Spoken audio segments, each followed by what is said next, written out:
Hi yes welcome to our channel. Present మనతో పాటు దాము భారతి గారు సీనియర్ జర్నలిస్ట్ ఉన్నారు. వారితో ఒకసారి మాట్లాడదాం.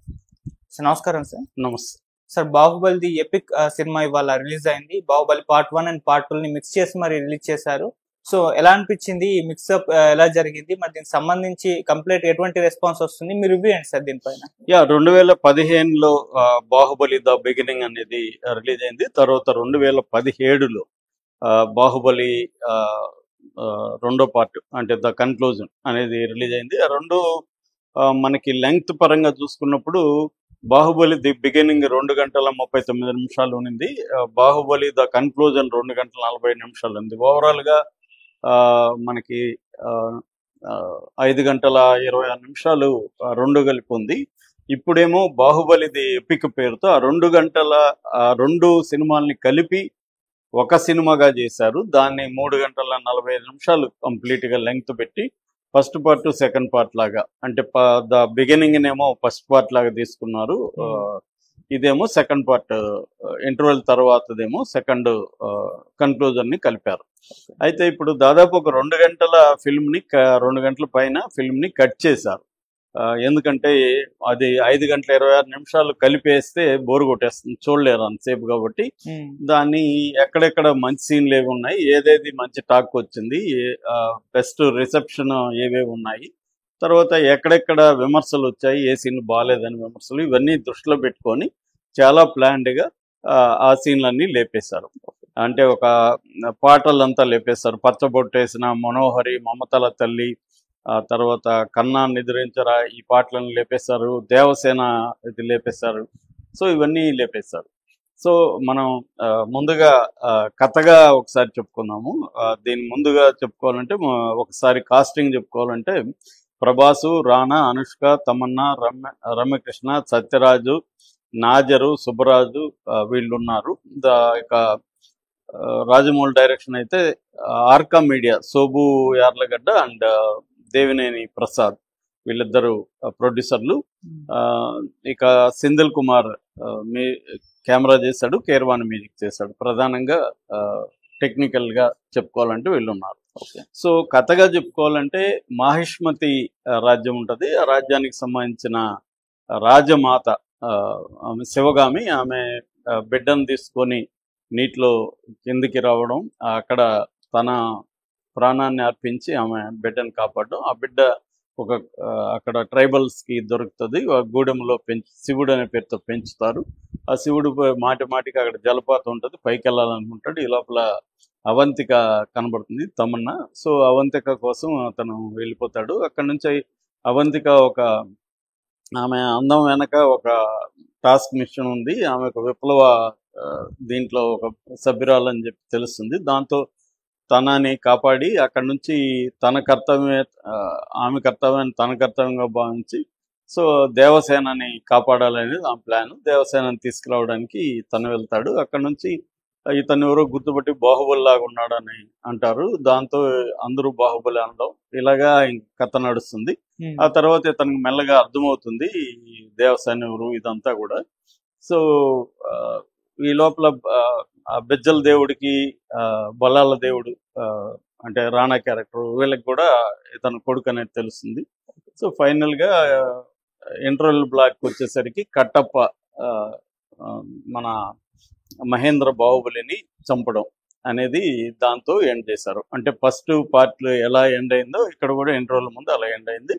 ఇంటర్వెల్ తర్వాత మిగతావి వస్తాయి. అంటే ఇతను ఎలా మళ్ళీ వాళ్ళని ఇచ్చేశాడు, ఫైనల్గా వాళ్ళని చంపి తన దీన్ని ఎట్లా చేశాడు అనేది తెలుస్తుంది. అది కూడా కట్టప్ప సహాయంతో అమరేంద్ర బాహుబలిగా ఇతను ఎట్లా ఎస్టాబ్లిష్ అయ్యాడు. ఇది బేసిక్గా. అంటే మధ్యలో దేవసేనది మహేంద్ర బాహుబలి లవ్ స్టోరీ కూడా సెకండ్ హాఫ్లో వస్తుంది. సూపర్ ట్రాక్ ఇవన్నీ ఉంటాయి. సో ఓవరాల్గా కథ దీంట్లో కూడా సేమ్ కథ.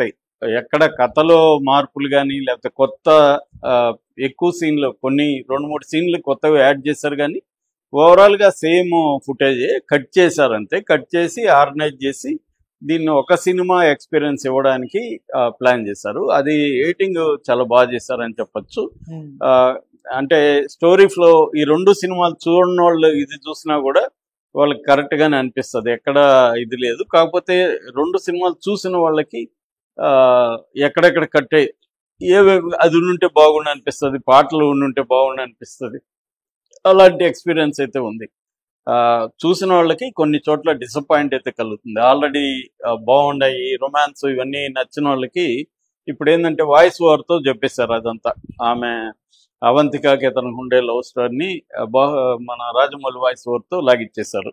సో అవన్నీ లేవు. అట్లాగే పిండారుల యుద్ధాన్ని చాలా కట్ చేసేస్తారు. ఈ కాలకే యుద్ధం అయితే ఉంది, అట్లాగే భద్ర తలనరకడం ఇవన్నీ కూడా ఉన్నాయి. కొద్దిగా ఓవరాల్గా యుద్ధాల్లో కొన్ని సీన్లు అయితే కట్ చేశారు. ఇక పాటలు ఇందాక చెప్పినట్టుగా ఆ పాటలన్నీ లేపేశారు. ఓవరాల్గా మనకి స్క్రీన్ ప్లే పరంగా తీసుకున్నప్పుడు అనవసరంగా అనుకున్నవన్నీ కట్ చేసేసారు. కొన్ని కొత్త సీన్లు ఏర్పాటు చేశారు. ముఖ్యంగా బాహుబలి ఎంట్రీ అవుతున్నప్పుడు ఈ బిజ్జల దేవుడి ఎలివేషన్స్ ఈ రెండింటిని ఎడిటింగ్లో బాగా చేశారు. అక్కడ మంచి ఎఫెక్ట్ వచ్చింది. సో ఇక సుదీప్ కిచ్చా లేపేస్తారు. ముఖ్యంగా కట్టప్పకి అతనికి ఉన్న సీన్లన్నీ లేపేశారు. లేపడం వల్ల ఏమి నష్టం అయితే కలగలేదు. నిజానికి దాంట్లో అనవసరం అనిపించాయి అవన్నీ, అదంతా లేపేశారు. సో ఎప్పుడైనా కూడా రిలీజ్ అయినాక ఎడిట్ చేయడం ఈజీ, ఎందుకంటే ఏ పార్ట్లు జనాలకు నచ్చలేదు ఇవన్నీ కొంతమందికి అర్థమవుతాయి రివ్యూలు ఇవన్నీ చూడడం వల్ల. అందువల్ల రాజమౌళికి కూడా అది హెల్ప్ అయింది. ఓవరాల్గా రివ్యూలు ఏంటి, ఎక్కడెక్కడ మనకి తప్పులు జరిగాయి ఇవన్నీ వేరే వాళ్ళు చూస్తే ప్రజలు చెప్తారు కాబట్టి దాన్ని బట్టి ఎక్కడ ఇంట్రెస్టింగ్ ఉంది ఏంటి అనేది బాగా ఎడిటింగ్ అయితే బాగా చేసుకున్నారు. అంటే స్క్రీన్ ప్లేలో మళ్ళీ ఒక స్క్రీన్ ప్లే రాసుకొని ఆ స్క్రీన్ ప్లే ఫ్లో ఎలా ఉంది చూసుకొని దాన్ని బట్టి ఎడిట్ చేసినట్టుగా మనకు అర్థమవుతుంది. అందువల్ల ఫ్లో అయితే కరెక్ట్గా ఉంది. అట్లాగే అది ఎప్పుడో 17లో వచ్చింది, ఇప్పుడు ఇవాళ 25. కాబట్టి ఇన్నేళ్ల తర్వాత ఇప్పుడు మా టెక్నాలజీ మొత్తం మారిపోయింది కాబట్టి ఇంకా మంచి ఎక్స్పీరియన్స్ ఇవ్వడం కోసం విజువల్గా కూడా దీన్ని డిఏ మళ్ళీ చేయడం, డిఏ కలర్ కరెక్షన్స్ అవన్నీ బాగా చేస్తారు. కాకపోతే కొన్ని నైట్ సీన్లలో డల్గా అనిపించేది కొంత ఉంది, అది కొద్దిగా కరెక్ట్ చేసుకుని ఉంటే బాగున్నామో అనిపించింది. సో విజువల్ పరంగా ఓవరాల్గా విజువల్ మాత్రం బ్రహ్మాండంగా ఉంది. ఇప్పటికి కూడా ఆ విఎఫ్ఎక్స్ మాత్రం ఎక్స్ట్రాడినరీగానే అనిపిస్తుంది. ఎందుకంటే ఈ మధ్య కూడా చాలా సినిమాలు ఇంతకంటే ఎక్కువ డబ్బులు పెట్టిన సినిమాలు కూడా విఎఫ్ఎక్స్ అంత దారుణం ఉన్నాయి మనం చూస్తున్నాం. ఫస్ట్ టైం రాజమౌళి ఇప్పటికీ ఇండియన్ సినిమాల్లో విఎఫ్ఎక్స్లో సిజీ గ్రాఫిక్స్లో ఎక్స్ట్రాడినరీగా చేశాడనే దానికి మళ్ళీ ఒకసారి ఎపిక్ నిరూపిస్తుంది మనకి. అంటే ఇప్పటికి కూడా ఈ క్వాలిటీని దాటలేదనేది అర్థమవుతుంది. సో అది అక్కడ మాత్రం రాజమౌళి సక్సెస్ అయ్యాడు. అట్లాగే సౌండ్ పరంగా కూడా దీన్ని రకరకాల ఫార్మేట్లో డాల్బీ దీన్ని ప్లస్ పెంచడం ఇవన్నీ కూడా చేశారు. సౌండ్ పరంగా కూడా ఎక్స్ట్రాడినరీగా ఉంది. మనకి ఈ సినిమా చూస్తూ ఉంటే కూడా కీరవాణి ఎంత బ్రహ్మాండమైన బ్యాక్గ్రౌండ్ స్కోర్ ఇచ్చాడు అనేది, అంటే ఎలివేషన్లకి ఆ మ్యూజిక్ చాలా ఇదిగా ఉంటుంది. ఇప్పుడు ఈ మధ్య ఏంటంటే ఎలివేషన్ అంటే లౌడ్గా కొట్టడం అనేది కనబడుతుంది. ఈ సినిమా చూసి నేర్చుకోవాలి బ్యాక్గ్రౌండ్ స్కోర్ ఎలా ఇవ్వాలనేది మ్యూజిక్ డైరెక్టర్లు. అంటే ఎక్కడ ఎంత ఇవ్వాలి ఎట్లా ఇవ్వాలి అనేది బ్రహ్మాండంగా ఉందన్నమాట. సో అలాగా కీరవాణి వర్క్ కూడా చాలా బాగా కనపడుతుంది. అట్లాగే ఓవరాల్గా మనం ఈ సినిమా చూస్తున్నప్పుడు ఈ మధ్యలో మనకి బ్రేక్ దాదాపు 2 years పడింది ఆ సినిమాకి. అట్లా కాకుండా ఒక ఫ్లోలో చూసే అవకాశం ఇది కలిగింది కాబట్టి ఖచ్చితంగా ఇది ఒక న్యూ ఎక్స్పీరియన్స్. 2 సినిమాలు చూసిన వాడికి కూడా ఇప్పుడు ఇది చూడడం అనేది ఒక న్యూ ఎక్స్పీరియన్స్. ఒక సినిమాని కంటిన్యూస్గా చూడడం అనేది మంచి ఎక్స్పీరియన్స్. సో ఆ రకంగా కూడా చూడని వాళ్ళు దీన్ని కంపల్సరీ చూడాలి, చూసినా కూడా దీన్ని చూడొచ్చు.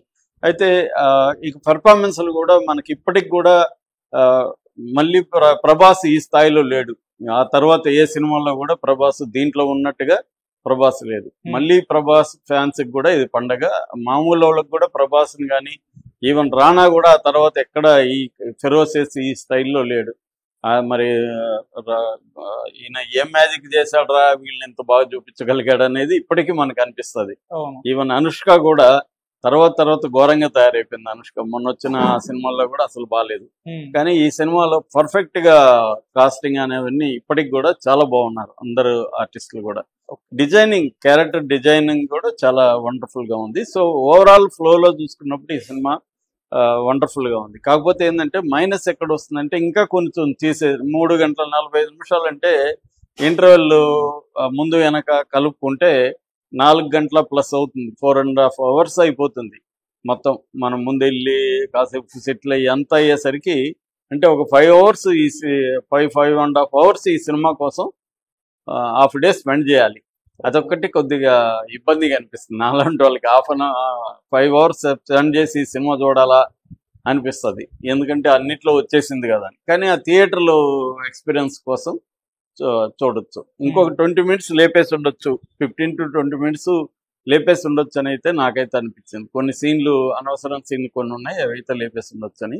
ఓవరాల్గా మాత్రం ఖచ్చితంగా థియేటర్లో, ఎందుకంటే ఇప్పుడు 8 ఏళ్లలో అప్పుడు పిల్లలంతా ఇప్పుడు పెద్దోళ్ళు ఉంటారు. ఈ జనరేషన్కి కూడా థియేటర్ ఎక్స్పీరియన్స్ లేదు, వాళ్ళంతా ఓటీటీలు అక్కడ చూస్తుంటారు. కాబట్టి ఒకసారి మళ్ళీ ఫ్యామిలీ అంతా కూర్చొని చూడడం అనేది ఖచ్చితంగా మంచి ఎక్స్పీరియన్స్. వెళ్తున్నారు కూడా, జనం కూడా వెళ్తున్నారు. ఖచ్చితంగా ఇది మళ్ళీ ఇది కూడా హిట్ అయ్యే అవకాశం అయితే ఉంది. Okay sir, thank you so much.